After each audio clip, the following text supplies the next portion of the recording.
अगर हम आज देखें तो हाल ही में शर्म शेख में एक मुआहदा तय पाया है जिससे कि जिसका मकसद गज़ा में अमन को बहाल करना है। क्या आप समझते हैं कि इससे गज़ा में मुस्तकिल अमन आ जाएगा? देखिए, जिस अमन में ट्रंप जैसी शख्सियत इन्वॉल्व हो, प्रेसिडेंट डोनाल्ड ट्रंप जैसी, जिसके बारे में मुझे ज़्यादा तफसील में बताने की ज़रूरत नहीं है, इतना काफ़ी है कि वो सियासतदान नहीं है, ना ही सिफारतकार है और ना ही वो कोई ब्यूरोक्रेट समझ लीजिए। ये बुनियादी तौर पर एक खिलाड़ी है जुए का। Anything in which president Donald Trump is connected is nothing but शोबदाबाजी। शोबदाबाजी समझते हैं, उर्दू का लफ्ज़ है, यानी एक खिलवाड़ है। और ये अमन जो है ना, ये कहीं भी दूर तक नहीं नज़र आता मुझे। ये जो कुछ मैं आज अक्टूबर है, आज के अक्टूबर में जो देख रहा हूँ, यही मैंने 2001 के अक्टूबर में देखा था, जब अमेरिका ने मुशर्रफ के साथ गुफ्तगू करके उसको काबू किया और ये कहा कि either you are with us or against अस, और 9/11 आफ्टर मास। लेकिन सर अभी तो और मैं बता रहा हूँ ना कि वो अक्टूबर भी मुझे याद है, क्योंकि मैं उसके साथ था, मुशर्रफ के। फिजिकली, मेंटली नहीं था, क्योंकि मेंटली मैंने अपनी उसको एडवाइस दे दी थी। 9/11 को मैंने, when I witness, I was there जब 9/11 हो रहा था, मैंने वो सब अपनी आंखों से देखा था। ठीक है। तो मैंने पहला काम उसके बाद एक टेलीग्राम उसको भिजवाया था कि ये सिर्फ मैनहट्टन का लैंडस्केप नहीं बदल रहा, ये दुनिया का लैंडस्केप बदलने जा रहा है ये वाकया, और तुमने बहुत होशियार रहना है क्योंकि इसमें पहला टारगेट तुम होगे। ये मैंने लिखा था। सर हम उस साइड पे भी आएंगे आपकी। तो मैं यही बात कह रहा हूँ कि अमन जो इसमें शर्म शेख में, ये अमन नाम की कोई चीज़ नहीं है। आप रोज़ तस्वीरें देखते हैं, आज भी अभी भी लोग मर रहे हैं, तो इस वजह से मत सोचिए कि अमन कहीं आसपास। अच्छा सर, लेकिन क्या वजह है कि शर्म शेख में जो हाल ही में कॉन्फ्रेंस हुई और जो पूरी एक समिट अमन लाने के लिए की गई, उसमें ट्रंप का जो पाकिस्तानी वज़ीर आज़म के लिए जो उनकी मोहब्बत थी और पाकिस्तान के फील्ड मार्शल के लिए उनकी जो मोहब्बत थी, आप इसकी वजह क्या देखते हैं? देखिए, पाकिस्तान की एक जियोपॉलिटिकल लोकेशन जो है ना, वो ट्रंप के लिए, जब मैं ट्रंप की बात कर रहा हूँ इस कॉन्टेक्स्ट में, तो मैं कहूँगा अमेरिका। ठीक है। वो अमेरिका के लिए भी उससे ज़्यादा अहमियत है, और उसी तरह उससे ज़्यादा अहमियत चाइना के लिए है, और आजकल के हालात में रशिया के लिए भी है। बल्कि ये मैं कहूँगा कि इलाक़ाई तौर पर ख़लीज की रास्तों के लिए भी पाकिस्तान की जियोपॉलिटिकल लोकेशन क्रूशल अहमियत इख्तियार कर गई है। मिडल ईस्ट के लिए भी, ईस्ट एशिया के लिए, सेंट्रल एशिया के लिए, वेस्ट एशिया के लिए। गर्ज़ है कि Pakistan is the most well located country with geopolitical location that could have been an asset for this state of Pakistan when it came into being. Unfortunately, हमारे सियासतदानों ने इसकी geopolitical location को बजाय asset बनाने के, उन्होंने इसको अपनी लाइबिलिटी बना लिया हुआ है।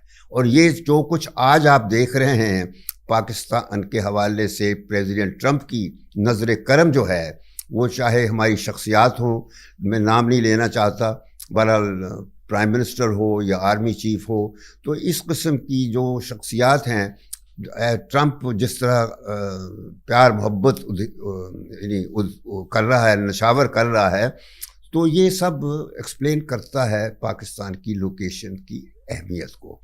और उसके नतीजा यही होता है कि हम देने वालों में हैं, लेने वालों में। सर क्या इस मुआहदे के बाद फ़लस्तीन में अमन आ जाएगा? कभी नहीं।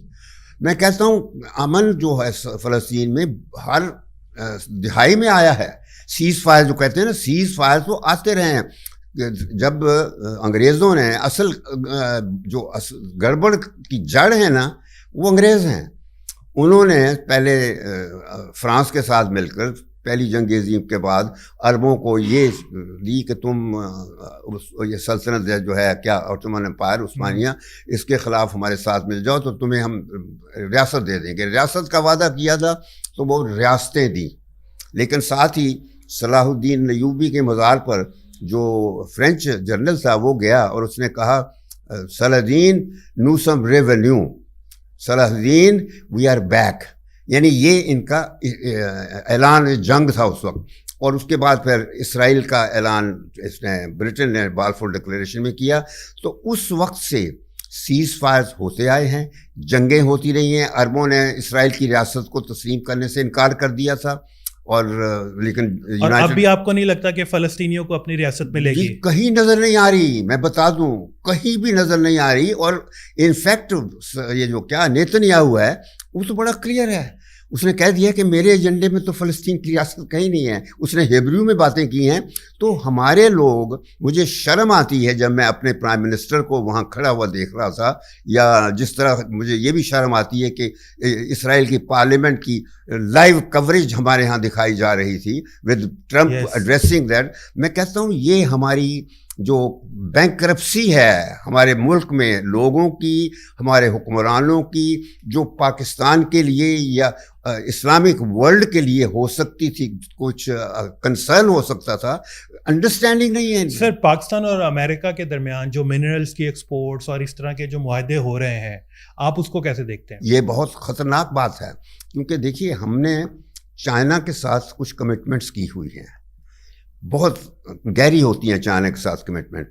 और चाइना के साथ हमने न सिर्फ अपने ताल्लुकात, हमेशा 49 से हमारे ताल्लुकात उस्तवार किए थे और बराबर चले आ रहे हैं उसी रफ्तार से, और गहरे से गहरा होते जा रहे हैं। और इसी कॉन्टेक्स्ट में मैं याद करा दूं कि 69 में निक्सन लाहौर आया था और उसने याहिया से रिक्वेस्ट की थी कि general I need your help.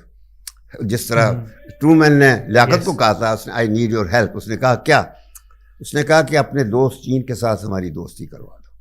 तो याहिया खान, उसने अपना मुल्क अपनी नाअक़बत अंदेशियों की वजह से ज़रूर तोड़ा, लेकिन इस कॉन्टेक्स्ट में उसने एक ग्लोबल आंसात पैदा किया था by arranging clandestinely, secretly, because Nixon did not want that to be public।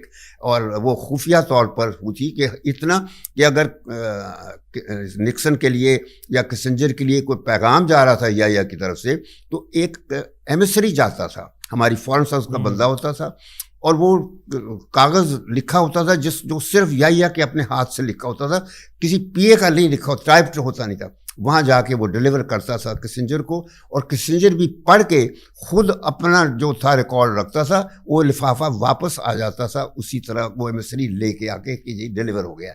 इस तरीके से वो हुई थी। और हमने चाइना को न सिर्फ अमेरिका की दोस्ती कराई, ये मेरे ख्याल जुलाई 1971 में किसिंजर का विजिट होता है, और फरवरी 1972 में निक्सन वेंट टू चाइना।